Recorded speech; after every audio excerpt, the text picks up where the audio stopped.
RK24 news मराठीमध्ये आपलं हार्दिक स्वागत।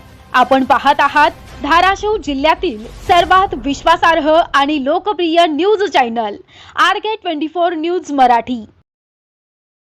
आज आळणी गावातील सर्व समाजाच्या जाती धर्माच्या लोकांना पवन नावाच्या माणसापासून त्रास आहे। त्यामुळे अख्खा गाव या ठिकाणी जमला। प्रत्येक जाती धर्माचे लोक या ठिकाणी जमलेले आहेत, कारण त्या प्रवृत्तीला विरोध आहे। विशिष्ट म्हणून एखाद्या माणसाला विरोध नाही। तो कुठलेही 2 नंबरचे धंदे करतो, पैसे कमवतो आणि लोकांना सांगतो पोलीस आमचं काय करू शकत नाही, आम्ही त्यांना पैसे देतोय, माझ्यावर कुठलाही गुन्हा नोंद होऊ शकत नाही कारण पोलीस माझ्या ताब्यात आहे, असं छाती ठोकपणे सांगतो। कुठलाही गुन्हा करतो। आज परवाच गुटखा काहीतरी 25 लाखाचा गुटखा पकडला। त्या गुटख्यामध्ये मेन आरोपीला 5 नंबरचा आरोपी केलेला आहे। त्याला खत पाणी कोण घालतंय? माझा प्रशासनाला जाब आहे या विषयाला खत पाणी कोण घालतं? आदरणीय देवेंद्र फडणवीस साहेबाला माझी कळकळीची विनंती आहे, साहेब चुकीच्या प्रवृत्तीला उस्मानाबाद जिल्ह्यामध्ये खत पाणी घातलं जात आहे गृह विभागाकडून। आपण लक्ष देऊन या प्रवृत्तीला हाणून पाडण्याची गरज आहे। मी सरपंच आळणी गावचा, मला काय वेद नाहीत, माझ्या जीवाला माहिती आहे। आज मी या ठिकाणी बाईट देतोय, पण उद्या माझ्या जीविताला काय धोका आहे माझ्या जीवाला माहिती। गावात फिरू देत नाहीत, एवढी दहशत आहे। मुली बाळा शाळेत चालल्या, त्यातल्या मुली बाळाला रस्त्यावर गाड्या आले लावतात, खवळतात। अहो, मुली शिक्षण घ्यायचं सोडून द्यायच्या तयारीत आहेत आळणीमध्ये। एवढी वाईट अवस्था या माणसाने केली आणि याला जबाबदार पोलीस प्रशासन आहे, असं देवेंद्र फडणवीस साहेबाला माझा जाहीर आरोप आहे उस्मानाबादच्या पोलीसवर, उस्मानाबाद ग्रामीण पोलीसच्या। 2 तास झाले या ठिकाणी उभा। SP मॅडमचा प्रोटोकॉल आहे, मॅडम खाली यायला तयार नाहीत, अन्याय ऐकायला तयार नाहीत। मरायची वेळ आली एका लोकांची। स्टेटस बघा, हे स्टेटस दाखवा। बाप आमचा केलं, ह्या व्यक्तीला बाप केलंय गावाचा, एवढी दहशत आहे। आणि ह्याला खत पाणी धाराशिव ग्रामीण पोलीस स्टेशन घालतं अशा सर्व जनसामान्याचा आरोप आहे।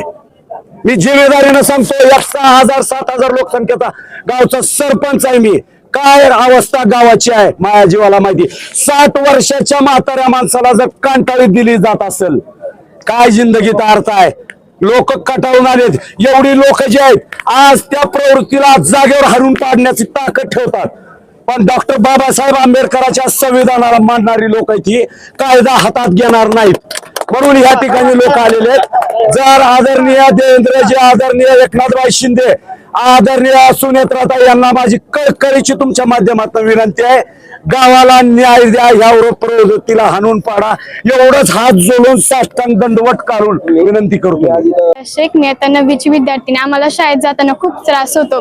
आम्ही शाळेत जाताना मुलं आमच्या अंगावर पिचकारी मारतात। आम्ही शाळेत जाताना मुलं आमचा पिछा करतात आणि शिट्या देखील मारतात। आम्ही एकटा असलं तर आम्हाला गाडी थांबून काय पण विचारतात आणि मेसेज देखील पाठवतात। पोलीस सांगितलं तुम्ही गावकऱ्याला, शाळेला सांगितलं का हे सगळं? हो, सांगितलेलं। मग काय होतं त्याच्यात? ते लक्ष देतात का नाही त्याकडे? देते। कोण आहे ते त्रास देणारे? खूप 10-12 मुलं आहेत अशी।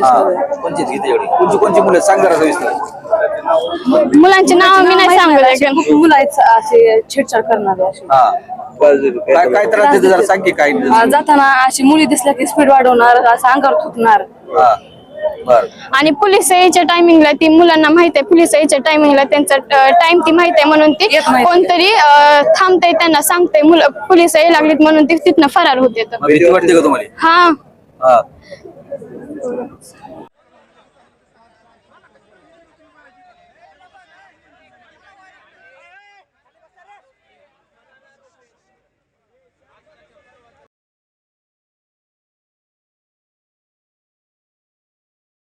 बातम्या आणि जाहिरातांसाठी संपर्क राहुल अंकुश कांबळे, मुख्य संपादक 9881 85 85 40। सबस्क्राईब करा RK24 न्यूज मराठी।